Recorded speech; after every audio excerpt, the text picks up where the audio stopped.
TVN 24 news নেটওয়ার্কের নিয়মিত আয়োজন টিভিএন অ্যানালিসিস অনুষ্ঠান থেকে আপনাদের সবাইকে স্বাগত জানাচ্ছি আমি রানা আহমেদ।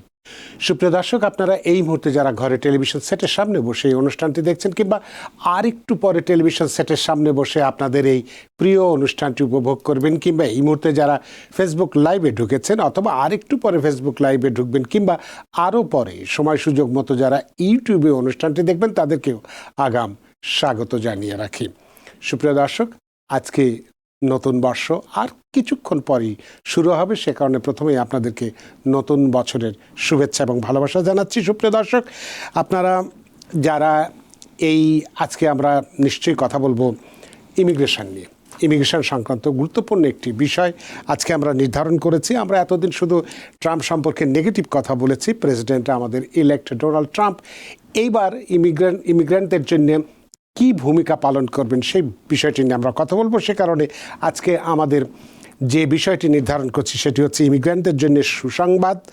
ইমিগ্রেশন সংস্কার সংক্রান্ত বিতর্কে ইমিগ্রেন্টদের পক্ষ নিলেন নির্বাচিত প্রেসিডেন্ট ডোনাল্ড ট্রাম্প। বুঝতেই পারছেন এই বিষয়টি আজকে কতটা গুরুত্বপূর্ণ আমাদের আজকের আলোচনার জন্য। এরপরেও হাতে সময় থাকলে ইমিগ্রেশন ডিটেনশনে যারা আছেন তাদের কি কি অধিকার আছে সেই বিষয়টি নিয়ে কথা বলবো। সুপ্রিয় দর্শক, এর বাইরেও আপনাদের তো ইমিগ্রেশন সংক্রান্ত নানান প্রশ্ন থাকবে।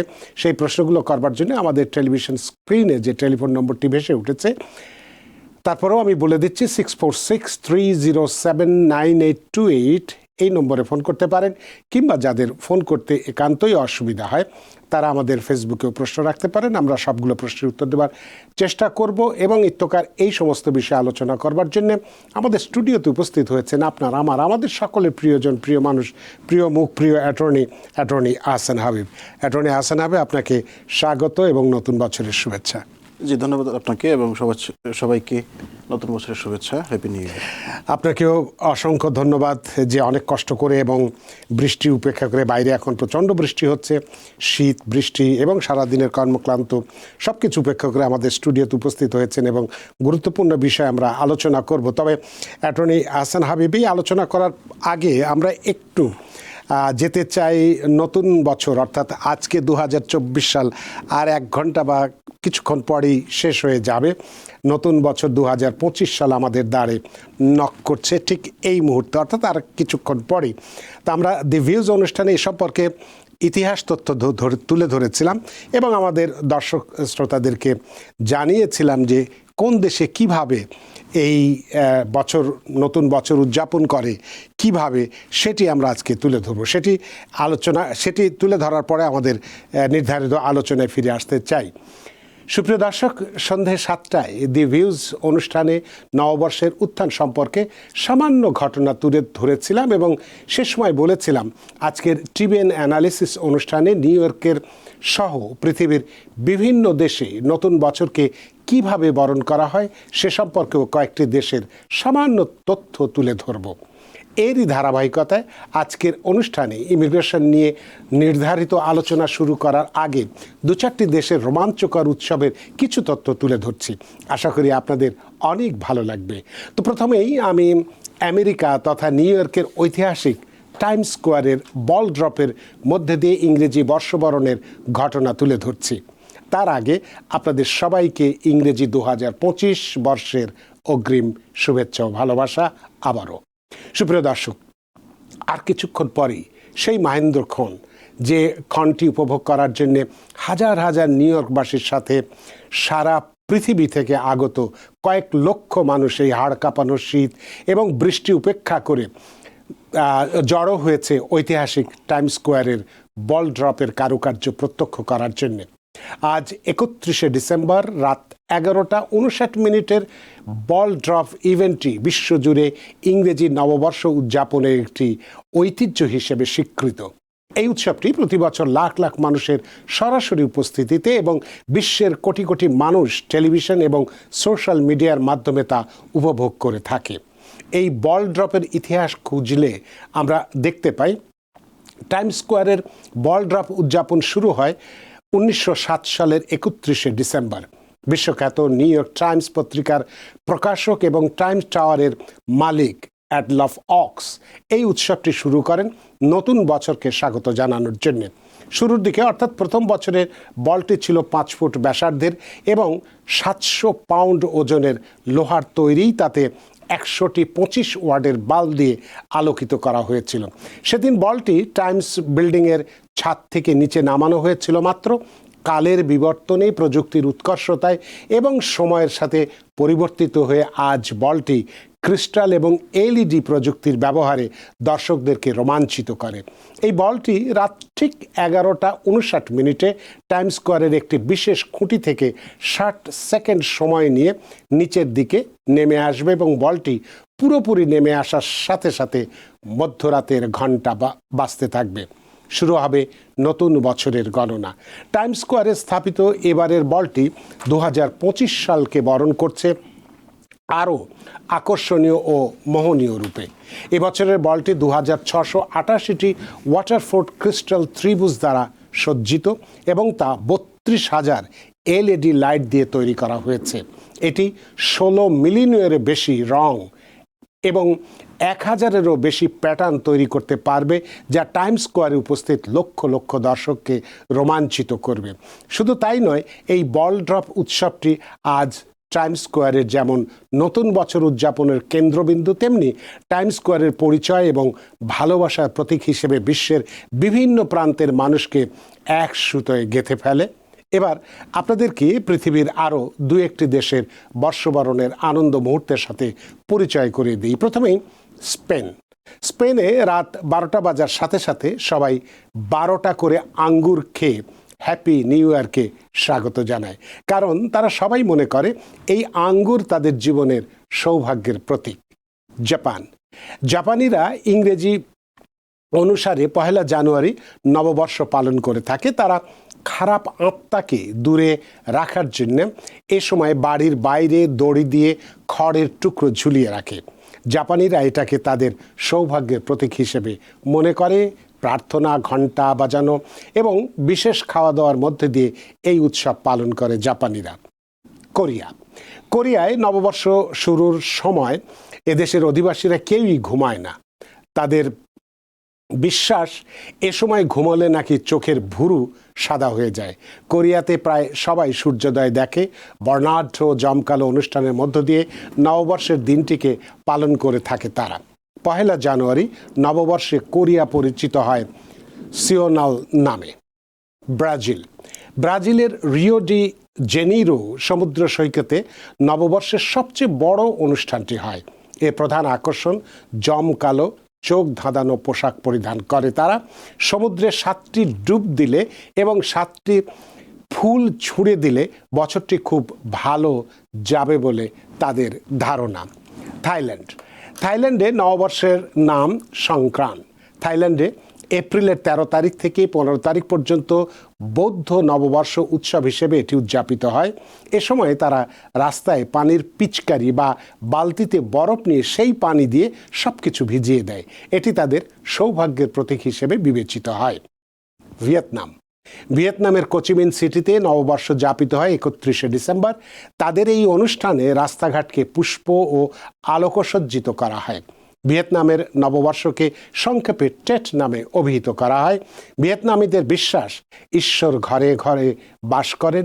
নববর্ষে বেড়াতে যান স্বর্গে। বলা হয় কার্প মাছের পিঠে চড়ে ঈশ্বর ভ্রমণে বের হন। আর এই বিশ্বাসের উপর ভর করে ভিয়েতনামের লোকেরা অনেকেই এই দিনে নদী বা পুকুরে কার্প মাছ ছেড়ে থাকেন। বুলগেরিয়ায় বর্ষবরণ রীতি বিচিত্র ধরনের। আমাদের দেশে হাঁচি নিয়ে নানা কুসংস্কার প্রচলিত আছে, কিন্তু বুলগেরীয়বাসীর কাছে বর্ষবরণের দিন হাঁচি ফেলাটা বেশ সৌভাগ্য এবং মঙ্গলের প্রতীক। বাড়িতে আসা কোনো অতিথি যদি হাঁচি ফেলেন, তাহলে বাড়ির কর্তা তাকে নিজস্ব খামারে নিয়ে যান। এরপর হাঁচি ফেলা ব্যক্তির প্রথম নজর খামারের যে পশুটির উপর পড়বে, সেই পশুটি গৃহকর্তা ওই ব্যক্তিকে উপহার দিয়ে দেন। বুলগেরিয়ানদের ধারণা, হাঁচি ফেলা অতিথি নববর্ষে পুরো পরিবারের জন্য সুখ ও সমৃদ্ধি বয়ে নিয়ে আসেন। অস্ট্রেলিয়ার সিডনিতে অত্যন্ত জাঁকজমকভাবে পালিত হয় নববর্ষ উৎসব। নববর্ষ উপলক্ষে প্রায় 20 লাখ লোক উপভোগ করে এই অনুষ্ঠান। এরপর সিডনি শহরে অপেরা হাউসের স্থানীয় সময় 12:01 বর্ণাঢ্য অনুষ্ঠান ও আতশবাজির মধ্য দিয়ে নতুন বছরকে বরণ করে নেয় অস্ট্রেলিয়ার বাসীরা। চীনের নববর্ষ উৎসব চলে 1 মাস ব্যাপী। চীনের প্রাচীরের একটি অংশে এদিন বর্ণাঢ্য অনুষ্ঠানের আয়োজন করা হয়। পর্যটকদের জন্য থাকে বিশেষ প্যাকেজ, লাল পোশাক, লাল সন্ধ্যাবাতিতে নতুন সাজে সেজে ওঠে চীনের জনজীবন। ওইল নামক বিশেষ ভোজনের আয়োজন করা হয় এই দিনে। ফরাসিরা 31st নাইটকে লা সেন্ট সিলভেস্ট্রে বলে ডাকে।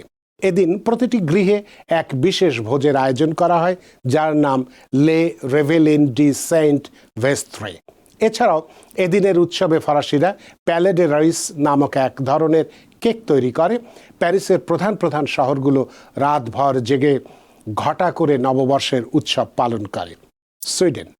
সুইডেনে নববর্ষ ঘরে ঘরে রাইস পুডিং তৈরি করা হয়। এর ভেতরে একটি কাঠবাদাম লুকানো থাকে। সুইডিশরা বিশ্বাস করে খাওয়ার সময় যে কাঠবাদামটি পাবে সে নতুন বছরের সৌভাগ্যের মুখ দেখবে। ইতালিতে নববর্ষে বিশেষ ধরনের মসুর ডাল ও সসেস খাওয়া হয়। এটিকে তারা কোটিচিনো ইলেন্টিচ্চি বলে থাকে। ইতালিরা নববর্ষের দিনটিকে বিভিন্ন অনুষ্ঠানের মাধ্যমে স্মরণ করে থাকে। সবশেষে বাংলাদেশে ইংরেজি নববর্ষ পালনের ঐতিহ্য ব্রিটিশ শাসনামলেই শুরু হয়। বর্তমানে এটি একটি সামাজিক উৎসবে পরিণত হয়েছে, বিশেষত শহরাঞ্চলে। রাত 12টার সময় আতশবাজি এবং বিভিন্ন সাংস্কৃতিক অনুষ্ঠানের মাধ্যমে ইংরেজি নববর্ষকে স্বাগত জানানো হয়। সুপ্রিয় দর্শক, খুব সংক্ষেপে কয়েকটি দেশের নববর্ষ উদযাপনের চিত্র তুলে ধরলাম। আশা করি মজার এই ধরনের কাস্টম বা কালচার আপনাদেরকে আনন্দ দিয়েছে। এবার আমরা আমাদের মূল আলোচনায় ফিরে যাবার আগে এতক্ষণ নিউ ইয়র্কের টাইমস স্কোয়ারে, ঐতিহাসিক টাইমস স্কোয়ারে যে বল ড্রপটি হবে আর কিছুক্ষণ পরেই, সেখানে আমাদের সহকর্মী এহসান জুয়েল রয়েছেন। আমরা জেনে নেই, এখন তো বাইরে বৃষ্টি হচ্ছে, আমরা জেনে নেই এই টাইমস স্কোয়ারের যে বল ড্রপটি একটু পরই হবে তার বর্তমান সর্বশেষ পরিস্থিতিটা কী আছে। আমরা যাই আমাদের সহকর্মী এহসান জুয়েলের কাছে। রাত 9টার পরপরই বেশ ভালো বৃষ্টি নেমেছে, আর এই বৃষ্টির মধ্যেই মানুষ ভিজে অপেক্ষা করছেন ঐতিহাসিক মুহূর্তটির জন্য, যেটি আর 2 ঘন্টার মধ্যেই ক্ষণ গণনা শুরু হয়ে যাবে। অর্থাৎ আমার পিছনে যে বলটি দেখতে পাচ্ছেন, সেই বলটি ড্রপ করার সাথে সাথে 11:59 থেকে মানুষ 7 সেকেন্ড ধরে গণনা করবেন, এবং এই জন্য টাইমস স্কোয়ারে প্রায় মিলিয়ন মানুষ একত্র হয়েছেন। তারা একত্র হয়েছেন আজ দুপুর 2টার কাছাকাছি সময় থেকে তাদের অপেক্ষা শুরু হয়েছে, এবং এই অপেক্ষাটা প্রায় 10 ঘন্টা ব্যাপী। এই লম্বা সময়টা তারা বৃষ্টিতে ভিজছেন, শীতে কাঁপছেন, কিন্তু এই আনন্দটা কোনোভাবে মিস করতে চান না বলেই লম্বা সময় ধরে তারা শীতের মধ্যে দাঁড়িয়ে আছেন, অপেক্ষা করছেন। কত কাছাকাছি থেকে আসলে এটা দেখা যায়। তবে তাদের এই অপেক্ষাটাকে রাঙিয়ে তুলতে এখানকার পারফর্মাররা নানা দেশি বিদেশি গানের মাধ্যমে মানুষদেরকে মাতিয়ে রাখছেন, এবং একই সাথে বৃষ্টির কারণে সেটা কিছুটা ভাটা পড়েছে, কারণ উন্মুক্ত স্থানে স্টেজ করা হয়েছিল। কিন্তু সবচেয়ে বড় যে সমস্যাটি হচ্ছে সেটি হলো নিরাপত্তার কারণে। NYPD বলেছে বৃষ্টির আশঙ্কা আছে, তারা জানে, কিন্তু তারা ছাতা ব্যবহারের কোনো অনুমতি দেয়নি। তাই বেশিরভাগ মানুষ যারা সঙ্গে রেইনকোট নিয়ে এসেছেন তারা কিছুটা স্বস্তিতে আছেন, যারা রেইনকোট আনেননি তারা আসলে বৃষ্টিতে ভিজেই বাকি আনন্দ উদযাপনটুকু করতে হচ্ছে। তাই কিছুটা ভোগান্তি হবে, এবং এই ভোগান্তিটা রাত 12টা, অর্থাৎ যে সময়টাতে একেবারে মাহেন্দ্রক্ষণ, সে সময় পর্যন্ত বৃষ্টিটা চলবে। তবে যেটি বলছিলাম যে এখানে ব্যাপক নিরাপত্তা ব্যবস্থা নেওয়া হয়েছে, নিরাপত্তার কড়াকড়ি আছে, আকাশে ড্রোন উঠছে, মাটিতে NYPD সদস্যরা আছেন, বিল্ডিংগুলোর ছাদে NYPD সদস্যরা অবস্থান নিয়েছেন, একই সাথে K9 ডগ স্কোয়াড সেটি তারাও আছেন, এবং সব কিছু মিলে একেবারে নিরাপত্তার চিরুনি দিয়ে ঢেকে ফেলা হয়েছে পুরো এলাকাটা। এবং এই পুরো এলাকাটা মানুষকে এটুকু স্বস্তি আসলে তারা দিতে চান যে মানুষ বছরের প্রথম দিনটি আনন্দের মাধ্যমে শুরু হোক, বাকি জীবনটা, বাকি সময়টা, বছরের বাকি সময়টুকু যাতে সেই আনন্দটা অব্যাহত থাকে, এবং সেই প্রত্যাশা আমরাও জানাচ্ছি আসলে টাইমস স্কোয়ার থেকে। এখন পর্যন্ত এই ছিল আমার কাছে সবশেষ খবর। সুপ্রিয় দর্শক, দেখলেন এতক্ষণ একদম সচিত্র ঐতিহাসিক টাইমস স্কোয়ার ভবনে লাগানো সেই বলটি যেটি একটু পরেই নেমে আসবে সেটি সর্বশেষ পরিস্থিতি এবং সেখানে কি অবস্থা বিরাজ করছে, বৃষ্টি পড়ছে, মানুষ ছাতাবিহীন অবস্থায় বৃষ্টির মধ্যেও মিলিয়ন মানুষ সেখানে দাঁড়িয়ে আছে এই বল ড্রাফটটি দেখার জন্য। এটি ছিল আমাদের কাছে সর্বশেষ এবং এই নতুন বছর সম্পর্কে কিছু মজাদার তথ্য। এখন আমরা আমাদের আজকের মূল আলোচনায় ফিরে যেতে চাই। অ্যাটর্নি আহসান হাবিব, যে বিষয়টি নিয়ে আমরা আজকে কথা বলবো, যে আমরা সবাই জানি প্রেসিডেন্ট ট্রাম্প ইলেকশনের আগে নির্বাচনী প্রতিশ্রুতিতে দিয়েছিলেন ইমিগ্র্যান্টদের ব্যাপারে, অবৈধ ইমিগ্র্যান্ট যারা আনডকুমেন্টেড, বিশেষ করে যারা বিভিন্ন অপরাধের সাথে জড়িত তাদের সম্পর্কে এবং অন্যান্য ক্ষেত্রেও তিনি নানান কথা বলেছিলেন, যেমন বার্থ রাইট যেটা আছে সেটা তুলে দেবেন বা অন্যান্য ক্ষেত্রে F4 যেটা আছে, ফ্যামিলি চেইন যেটা আছে বন্ধ করে দেবেন, নানান কথা বলেছিলেন। এবং যত দিন ঘনিয়ে আসছে তার আনুষ্ঠানিকভাবে ক্ষমতা নেওয়ার, আমরা জানি এই আর মাত্র 20 দিন পরেই তিনি আনুষ্ঠানিকভাবে ক্ষমতা নেবেন, জানুয়ারি মাসের 20 তারিখে। এই সময় আমরা দেখছি যে ইমিগ্রেশন নিয়ে এই কট্টরপন্থী যারা আছেন এবং যারা মোটামুটি উদারপন্থী আছেন, এই দুটোদের মধ্যে একটা যুদ্ধাঙ্গদেহী ভাব, এক ধরনের বাকযুদ্ধ শুরু হয়ে গেছে। একদিকে আমরা দেখছি সেই কট্টরপন্থীদের মধ্যে লরা লুমার এবং স্টেপ মেনন, অন্যদিকে ইলন মাস্ক, বিবেক রামাস্বামী, এরা আছেন আর একদিকে। তো এরকম অবস্থায় আমরা দেখতে পাচ্ছি যে ট্রাম্প, ইলন মাস্ক বা বিবেক রামাস্বামীদের যে মত, যে ইমিগ্রেশন যে সংস্কারটা করতে যাচ্ছেন ব্যাপকভাবে, যেটা কট্টরপন্থীরা একেবারেই বাতিল দিতে চাচ্ছেন, সেটার থেকে কিন্তু প্রেসিডেন্ট ট্রাম্প সরে আসছেন, যেটি আমরা আমাদের আজকের আলোচনার মধ্যে বলেছি যে সংস্কারের বিতর্কে ইমিগ্রেন্টদের পক্ষ নিয়েছেন নির্বাচিত প্রেসিডেন্ট ট্রাম্প। এই বিষয়ে আপনি কোন কোন বিষয়গুলোর ক্ষেত্রে এই বিষয়টি নির্ধারিত আছে বা উনি যেতে চাচ্ছেন সে বিষয়টি সম্পর্কে আপনার কাছে জানতে চাই। জি, আপনারা জানেন যে প্রেসিডেন্ট ইলেক্ট ট্রাম্পের যে সমর্থকদের ভিতরে দুটা গ্রুপ তৈরি হয়ে গেছে। একটা গ্রুপ যারা খুব কট্টরপন্থী, যারা H1B ভিসা সহ স্কিলড ইমিগ্রেন্ট যে ভিসাগুলো আছে সেগুলো এমপ্লয়মেন্ট বেসড, জি হ্যাঁ, এগুলো সম্পূর্ণ তারা অ্যাবলিশ করার প্রস্তাব রেখেছেন। আপনি যেমনটি বলছেন যে স্টিভ ব্যানন এবং তার সমর্থক যারা আছে তারা বলছেন যে H1B ভিসাকে সম্পূর্ণ বিলোপ করে দেওয়া হবে। অন্যদিকে আছেন যারা টেক ইনভেস্টর যারা আছেন, যেমন এলন মাস্ক, বিবেক রামাস্বামী, তো ওনারা আবার H1B ভিসার পক্ষে। তো ওনারা বলছেন যে H1B ভিসার যৌক্তিক সংস্কার দরকার, কিন্তু এটা সম্পূর্ণ বিলোপ করে দেওয়া যাবে না। আপনারা জানেন যে প্রত্যেক বছর 65,000 H1B ভিসা দেওয়া হয় যারা US ব্যাচেলরেট বা ইকুইভ্যালেন্ট ডিগ্রি আছে, এবং আরও 20,000 দেওয়া হয় যাদের মাস্টার্স ডিগ্রি আছে, এবং নন গভর্নমেন্ট অর্গানাইজেশন থেকে যারা জব অফার পায় তাদের কোনো নিউমেরিক লিমিট নেই, লিমিটের বাইরে।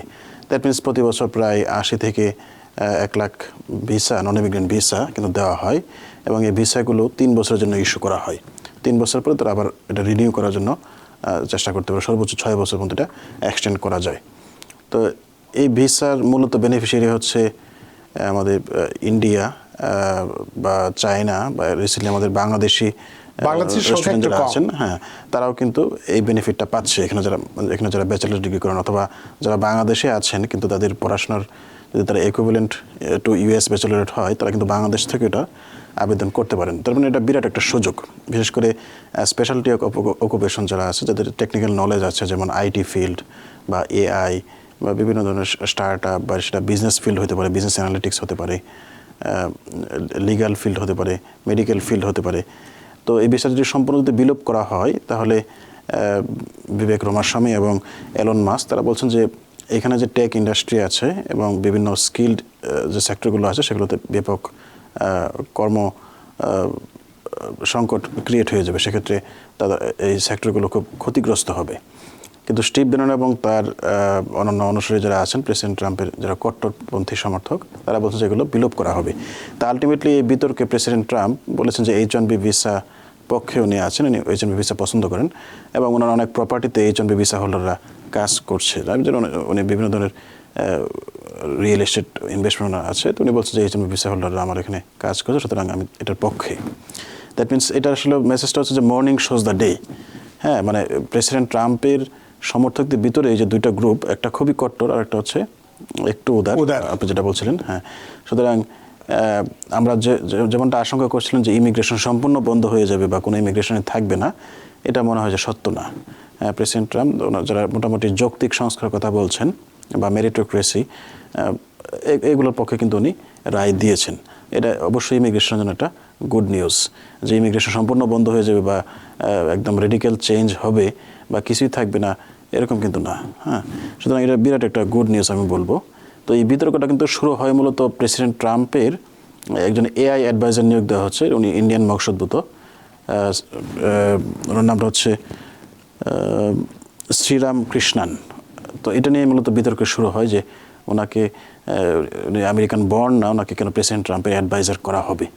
তো এটা থেকে পরবর্তী সময়ে বিভিন্ন ধরনের রেসিস্ট অ্যাটাক কিন্তু অনলাইনে হয়, যে প্রেসিডেন্ট ট্রাম্পের যারা খুবই কট্টরপন্থী সমর্থক যারা, তো এলন মাস্ক আবার তাদেরকে ডিফেন্ড করে যে আমরা যে কোনো ব্যক্তি, সে যে কোনো ব্যাকগ্রাউন্ডের হোক না কেন, সে যে কোনো দেশ থেকে আসুক না কেন, তার ধর্ম, বর্ণ বা গায়ের রং, সে যাই কিছু হোক না কেন, তার যদি মেধা যদি থাকে, হ্যাঁ, তার যদি মেধা থাকে এবং সে এখানে হার্ড ওয়ার্ক করে থাকে, তাকে অবশ্যই আমরা রেসপেক্ট করবো এবং তাকে আমরা সুযোগ দিব। এটা কিন্তু ওভারঅল একটা ইমিগ্রেশনের জন্য একটা গুড নিউজ, পজিটিভ দিক। জি জি, এটা অবশ্যই এটা বলবো, এটা বিরাট সুসংবাদ যে প্রেসিডেন্ট ট্রাম্প যৌক্তিক সংস্কারের পক্ষে যাচ্ছেন। জি, তো আপনার কাছে আরও আসবো যে ভিসা নিয়ে, বিশেষ করে আপনি যেটা বললেন H-1B ভিসা নিয়ে, যেটা নিয়ে মানে সবচেয়ে কট্টর এবং উদারপন্থীদের মধ্যে একটা বাকযুদ্ধ চলছে, সেটি সম্পর্কে কিছু প্রশ্ন রাখবো। তবে দুইজন দর্শক অনেকক্ষণ ধরে আমাদের টেলিফোনে অপেক্ষা করছেন, তাদের ফোনগুলো নিয়ে নিই। সুপ্রিয় দর্শক, কে আছেন টেলিফোনে? দয়া করে নাম পরিচয় বলে আপনার প্রশ্নটি করুন। আমার নাম জাহেদ খান, আমি নিউ ইয়র্কের ওজন পার্ক থেকে বলছিলাম। জি, আমার প্রশ্ন হচ্ছে, আমার মেয়ে এই দেশের সিটিজেনশিপ, আমার গ্রিন কার্ডের জন্য আমার মেয়ে অ্যাডজাস্ট করছে। আমি ইতিমধ্যে ফিঙ্গারপ্রিন্ট দিয়েছি এবং মেডিকেলও দিয়েছি। আমার ওই গ্রিন কার্ডটা কতদিনের মধ্যে পেয়ে যেতে পারি? অনেক ধন্যবাদ আপনার প্রশ্নের জন্য, অ্যাটর্নি হাসান হাবিব। জি, ধন্যবাদ আপনার প্রশ্নের জন্য। এখানে কিছু প্রশ্ন একটু সাপ্লিমেন্টারি প্রশ্ন আছে, যেমন আপনার এন্ট্রি লিগাল কিনা। জেনারেলি এন্ট্রি লিগাল না হলে কিন্তু অ্যাডজাস্ট করা যায় না। আপনি কি লাইনে আছেন? আপনি কি কিভাবে এসেছিলেন? হ্যাঁ, আমি লাইনে আছি। আচ্ছা, আপনি কিভাবে এসেছিলেন? আপনি কি ভিজিট ভিসা? আমি ভিজিটে আসছিলাম এই দেশে। জি, ধন্যবাদ। আচ্ছা, বুঝতে পেরেছি। জি, আপনারা জানেন যে যারা ইউএস সিটিজেনের প্যারেন্ট, তারা ইমিডিয়েট রিলেটিভ, তারা অবশ্যই এখানে যদি লিগালি এন্ট্রি করে থাকেন, তারা অ্যাডজাস্টমেন্ট অফ স্ট্যাটাস বা গ্রিন কার্ড অ্যাপ্লিকেশন করতে পারেন। তো ওনার যেহেতু ফিঙ্গারপ্রিন্ট হয়ে গেছে, 2024 সালের পরিসংখ্যান অনুযায়ী এই গ্রিন কার্ডগুলো পেতে 8 থেকে 10 মাস সময় বা সর্বোচ্চ 12 মাস সময় লাগে।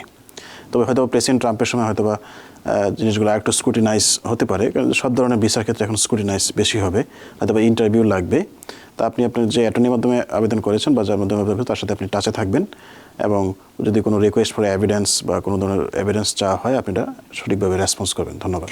অনেক ধন্যবাদ প্রিয় দর্শক। আসলে আপনারা যে প্রশ্নটি করেন বিনয়ের সাথে, সেটা আমি বলে থাকি যে এই যে কতদিন লাগবে, এই প্রশ্নটির জবাব দেওয়া খুব কঠিন হয়। হাইপোথেটিক্যালি বললে অনেক সময় হয়তো যেটা আমরা বললাম 8 থেকে 10 মাস বা 1 বছর, যদি এর বেশি লেগে যায় তখন হয়তো আপনার মন খারাপ হবে যে TVN-এ বলেছিল, অ্যাটর্নি সাহেব বলেছিল 12 মাসের মধ্যে, অথচ আমার হলো না, তখন একটু খারাপ লাগে। এই জন্য এই জবাবটা আমরা সাধারণত একটু অ্যাভয়েড করতে চাই, যে আসলে কতদিন লাগবে এটা আমি কেন, আমিও নয়, উনিও নয়, ইভেন যারা ইমিগ্রেশনে চাকরি করেন তাদের পক্ষেও বলা সম্ভবপর হয় না। এখন একটা গুড নিউজ হচ্ছে, যাদের অনলাইন অ্যাকাউন্ট আছে তারা কিন্তু অনলাইন অ্যাকাউন্টের ভিতরে তারা দেখতে পারে মাই প্রোগ্রেস নামে একটা নতুন ফিচার ক্রিয়েট করা হয়েছে, যে তাদের অ্যাপ্লিকেশন বা পিটিশনগুলোর কতটুকু প্রোগ্রেস হয়েছে।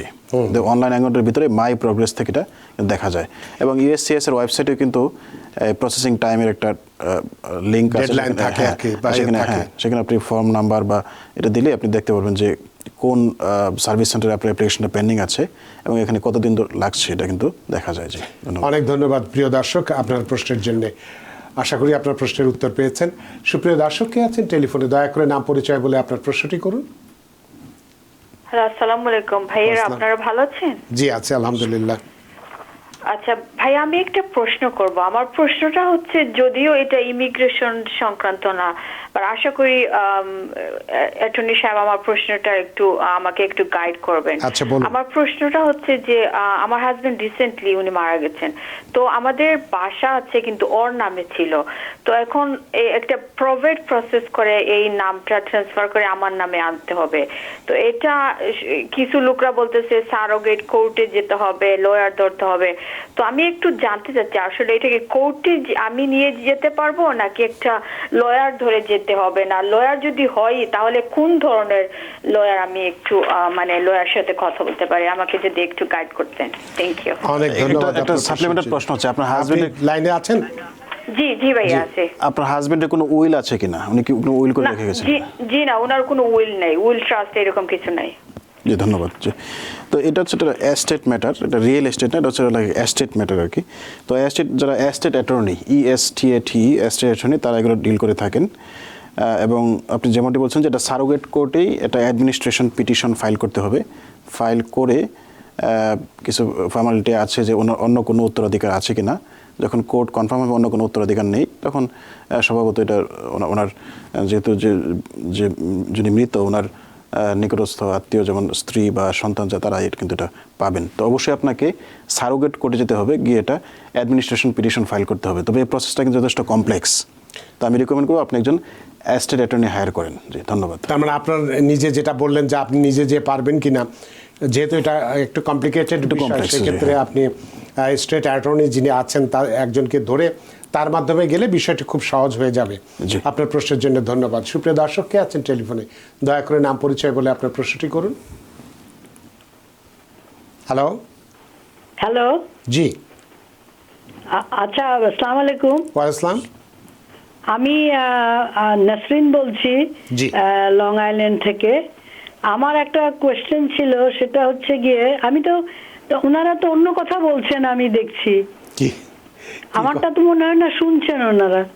কেন শুনতে পাচ্ছি আপনার কথা, শুধু আপনার টেলিভিশনটা বন্ধ করেন, অথবা যদি আমি টিভি কানে দেখছি না, কিন্তু আচ্ছা যাই হোক। কানে আচ্ছা, হেডফোন আমার থাকলে একটা খুলে ফেলুন। কোয়েশ্চেন ছিল, সেটা হলো 2012-এ আমি আমার ছেলের ম্যারিড ছেলের জন্য অ্যাপ্লাই করেছি, এবং আমার ছেলের citizen, he is a citizen of Canada and he is leaving at the moment in Mumbai. আচ্ছা, তা এখন আপনি আমাদেরকে একটু, এর আগে শুনেছিলাম এখন কোন সাল চলছে সেটা তো আমি জানি না।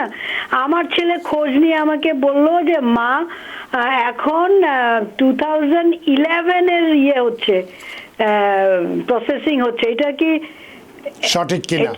এটা সঠিক কি না? দ্বিতীয় কথা, এই যে ওয়েটিং লিস্টটা, এইটা কি ইন্ডিভিজুয়াল মানে সিটিজেনশিপের জন্য একরকম, আরেক দেশ কোন দেশে আছে সেটার জন্য একরকম, নাকি বাংলাদেশ, যেহেতু ইন্ডিয়ায় থাকে, কেনেডিয়ান সিটিজেন, ওর ক্ষেত্রে কি সময়টা অন্যরকম হবে? এটা আমি একটু জানতে চাই। আপনি একটু লাইনে থাকবেন, আপনার কোনো কোশ্চেন আছে? যে আপনার ছেলে কি ম্যারিড নাকি আনম্যারিড? ম্যারিড। Married, sorry. সেই জন্য মানে ম্যারিড। আপনি তো সিটিজেন। আমি সিটিজেন, হ্যাঁ, অনেক আগে আমি সিটিজেন হয়েই ওকে করেছি। আচ্ছা, বুঝতে পেরেছি। জি ধন্যবাদ। তো married Sans and daughters of US citizen, এটা হচ্ছে F3 ক্যাটাগরি। F3 ক্যাটাগরির জন্য এখন ফাইনাল অ্যাকশন ডেট হচ্ছে এপ্রিল 2009। এটা জানুয়ারি 2025 যে ভিসা বুলেটিন, এটা অনুযায়ী। সুতরাং ওনার প্রথম যে অ্যান্সারটা ছিল 2011, সেটা কিন্তু সঠিক নয়। আরেকটা প্রশ্ন ছিল সেকেন্ড ক্যাটাগরি, যে ইন্ডিয়ার জন্য কোনো আলাদা কোনো লিস্ট আছে কিনা, বা কানাডার জন্য? কানাডার জন্য হ্যাঁ, ইন্ডিয়ার জন্য একটা আলাদা ডেট আছে, কিন্তু কানাডার জন্য আলাদাভাবে কোনো ডেট নেই। এবং ইন্ডিয়ার ডেটটা কিন্তু সেম, এপ্রিল 2009, বাট কানাডার জন্য আলাদাভাবে কোনো ডেট নাই। জেনারেলি 4টা দেশের জন্য আলাদা ডেট আছে, যেমন চায়না, ইন্ডিয়া, মেক্সিকো এবং ফিলিপিন্স। এই 4টা দেশ ছাড়া বাকি সব কান্ট্রি কিন্তু একই প্রায়োরিটি ডেট দ্বারা রেগুলেটেড হয়। আশা করি আপনার প্রশ্নের আনসার পেয়েছেন। ধন্যবাদ। আশা করি আপনার প্রশ্নের উত্তর পেয়েছেন নাসরিন। আপনার প্রশ্নের জন্য অনেক ধন্যবাদ। আমরা টেলিফোন যাওয়ার আগে একটু ফেসবুক থেকে একটা প্রশ্ন নিতে চাই। শুভ হোসেন, তিনি বলছেন, my asylum case is pending 4 years at immigration court, master hearing done, waiting for individual hearing, can I do mandamus at this time? Asylum ground was political, BNP.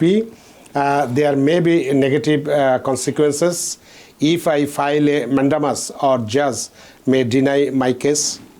এই ব্যাপারে আপনার মত? যে আসলে আপনার কেসে যদি ইমিগ্রেশন কোর্টে আছে, এখানে ম্যান্ডামাস করা যাবে না, কারণ ইমিগ্রেশন কোর্টের কাছে বা ইমিগ্রেশন জাজের কাছে আপনি একটা মোশন করতে পারেন। এটা বলা হয় যে মোশন টু অ্যাডভান্স বা motion to schedule individual hearing. যদি আপনার কোনো আর্জেন্ট রিজন থাকে, যেমন ফ্যামিলিতে কোনো ইমার্জেন্সি, বা আপনার নিজের কোনো হেলথ কন্ডিশন থাকে, বা আপনার এই মুহূর্তে বাংলাদেশে আপনার ক্ষতি হওয়ার কোনো সম্ভাবনা থাকে, বা কোনো এভিডেন্স আপনি মানে উপস্থাপন করতে পারেন, সেক্ষেত্রে এটা বলা হয় যে মোশন টু অ্যাডভান্স, এটা ম্যান্ডামাস না। আপনি আপনার অ্যাটর্নির মাধ্যমে ইমিগ্রেশন কোর্টে বা জজের কাছে একটা মোশন টু অ্যাডভান্স ফাইল করতে পারেন। ধন্যবাদ। অনেক ধন্যবাদ শুভা আপনার প্রশ্নের জন্য। আশা করি প্রশ্ন উত্তর পেয়েছেন।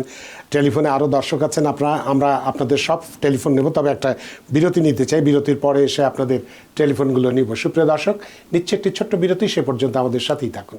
সুপ্রিয় দর্শক, বিরতির পর ফিরে এলাম আপনাদের প্রিয় অনুষ্ঠান টিভিএন অ্যানালিসিসে। আজকের অতিথি জনাব অ্যাটর্নি জনাব আহসান হাবিব এবং আপনাদের সাথে রয়েছি আমি রানা আহমেদ। তো আমরা বিরতির আগে বলেছিলাম যে অনেক দর্শক আমাদের টেলিফোনে রয়েছেন, আমরা তাদের ফোনগুলোটি নিয়ে নিতে চাই।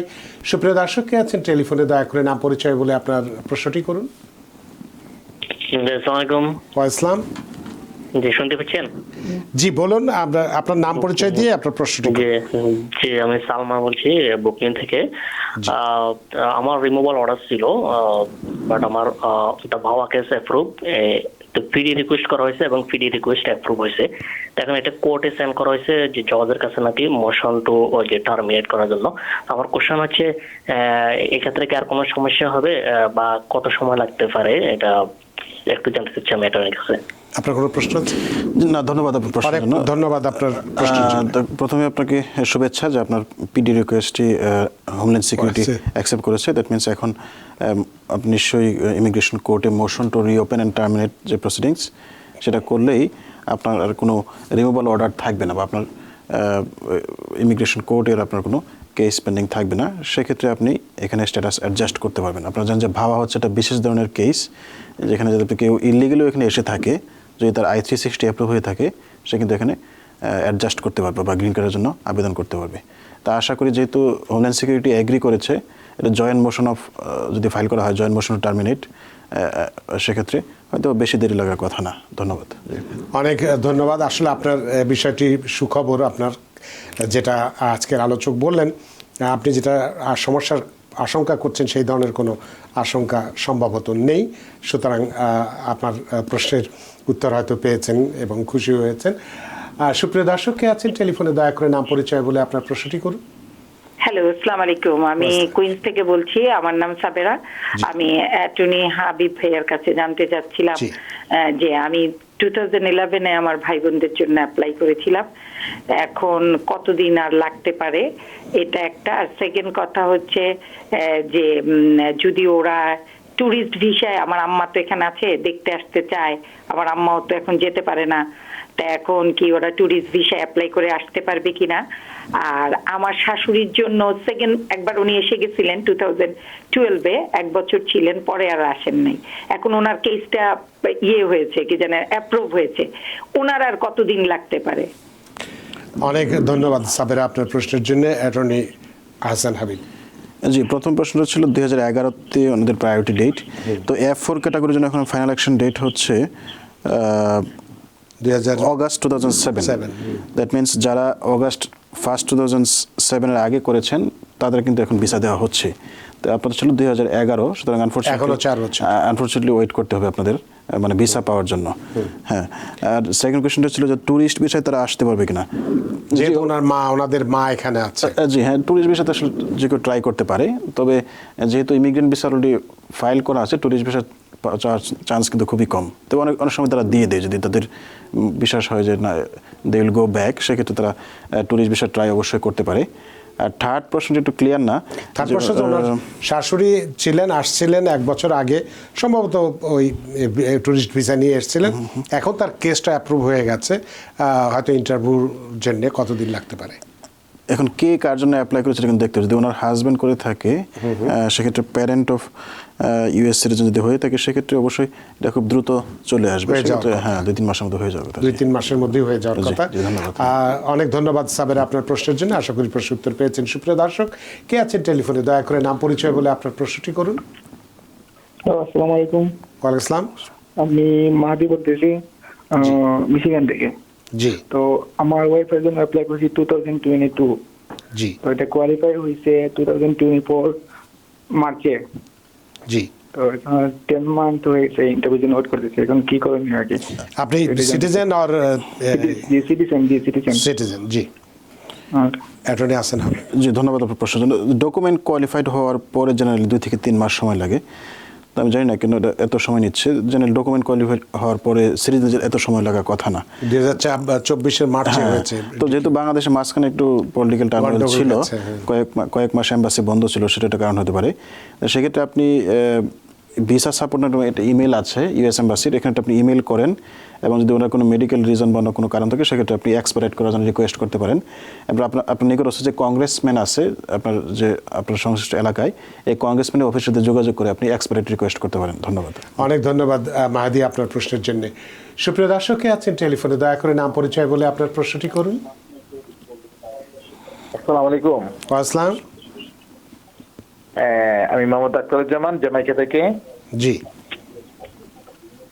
আমার ছোট ভাই আমার 2 ভাই এবং 3 বোনের জন্য অ্যাপ্লাই করছিল 2021 এবং 22-এ। তো এদের মাঝে সবারই আপনার অ্যাপ্রুভ লেটার আসছে, একজনের আসেনি। জি। এর জন্য কিছু করতে হবে কি আমাদের? একজনের আসেনি, সেটা কি করতে হবে এটাই হলো আপনার প্রশ্ন, তাই তো? অ্যাপ্রুভ লেটার হ্যাঁ, একজনের আসেনি। একজনের আসেনি, জি। একজন সবচেয়ে ছোট যে বোনটার আইসা গেছে, বড় চেয়ার উপরের যে বোনটা ওটার আসেনি। কোনো প্রশ্ন আছে আপনার? অ্যাপ্রুভ লেটার আসছে নাকি রিসিভ লেটার আসছে? অ্যাপ্রুভ লেটারের জন্য কি ওইটার জন্য কি আমাদের কোথাও কোনো নক করতে হবে নাকি ওনারাই অটোমেটিক ভাবে পাঠাবে? আপনাকে অ্যাপ্রুভ লেটার আসছে না রিসিভ লেটার আসছে? Approve letter. অ্যাপ্রুভাল লেটার আসছে। নোটিশ জি আছে, অ্যাপ্রুভাল নোটিশ। আচ্ছা, ধন্যবাদ। জি, অনেক 3 ধন্যবাদ। বছর এবং 2 বছরের মাঝে। আচ্ছা, আমরা বুঝতে পেরেছি। জি, ধন্যবাদ। হ্যাঁ, এটা খুব ভালো নিউজ, আপনাকে শুভেচ্ছা যে খুব দ্রুত এটা অ্যাপ্রুভ হয়ে গেছে। ভাই বোনের ক্যাটাগরি একটু সময় বেশি লাগে।